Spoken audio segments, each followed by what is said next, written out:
As the US deals with 2 more mass shootings, the question is being asked, should we name those responsible for these atrocities? Many argue that naming mass shooters gives them the notoriety that they want and inspires copycats. Well, joining us now from San Diego is Tom Teves, whose son was murdered in the 2012 Aurora theatre shooting.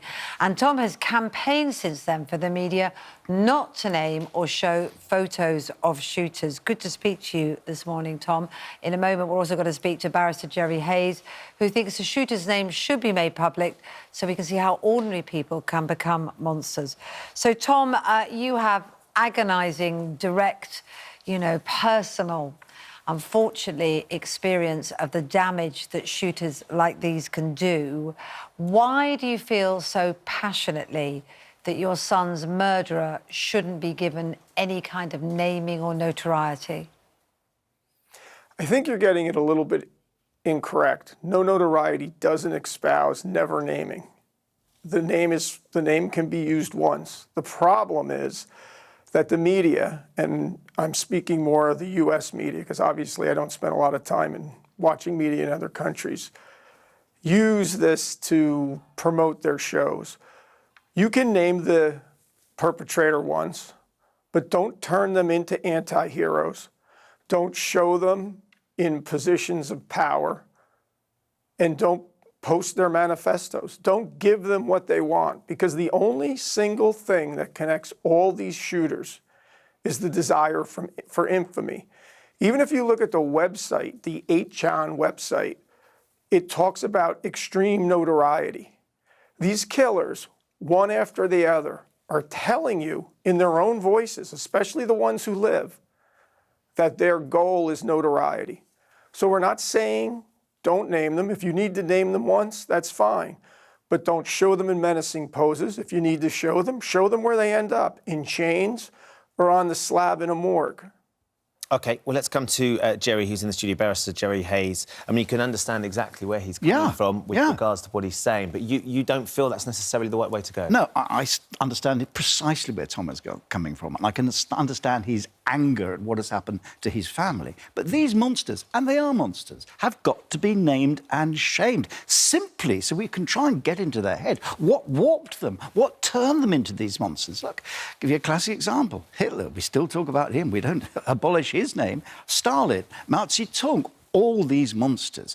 Look, people have got to learn history. Those who don't tend to repeat it. That's why it's so important. Educate the young, but educate people like Trump as well. But what Tom is saying is that there are clearly a connection with all of these mass shooters in the States, that they are looking for some sort of profile from the news, from the internet, and actually they put themselves in a situation, name them once, but then refuse to name them after that, and then that side of these things perhaps will dissipate and they won't be quite so interested. That might be the case with Muslim fundamentalists. That really might, because they want to be martyred. They want to be executed in the state of Texas, because that's what they want. But white supremacists, and this is a scary thing for the United States, these are not foreign enemies. They are homegrown supremacists who are white, who are in their mothers' cellars plotting to kill innocent women and children. They must be named and they must be shamed. Tom, I suppose that's one of the worries, isn't it? Because unless we know who these people are, they could be our neighbour, there's somebody's son, there's somebody's brother potentially, could be somebody's father. And unless we understand and realise these are ordinary people that are doing horrific things, maybe there's an argument we'll never get to the bottom of it. Well, we can go around in circles. Again, I don't think Hitler has anything to do with random mass shooters. What these people are people who have done nothing of worth in life and are going to get their 15 minutes of fame by sneaking up people, behind people, with essentially automatic weapons and shooting them. You can do all the research you want on them. By all means, do it all. We've been doing it for years. And the single fact remains that the one motivating factor that connects them all is they want to become infamous. So if you continue to give them what they want, then you're actually creating not anything for that shooter, but for the next one, a call to action. Wouldn't the other That's what answer they're be looking to for. take the guns away? Without that, they haven't got the chance for infamy. They haven't got the chance to do the horrific damage that they did to your son. Random mass shooting has essentially three sides of a triangle. One side is the access easily to guns. The other one is mental health. And the third one is they want to be infamous.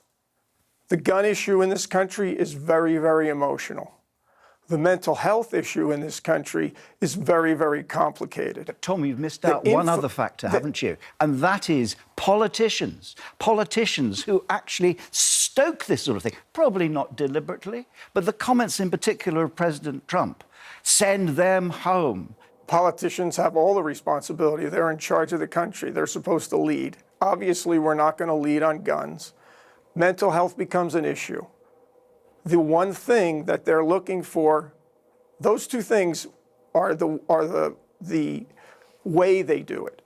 But the infamy, the why they do it, is something you can take away. Because doesn't the journalist creed say, do no harm, don't become part of the story? But that's what you're doing by turning them into anti-heroes. Okay. Again, I'm not saying don't research them. Research them till you're blue in the face.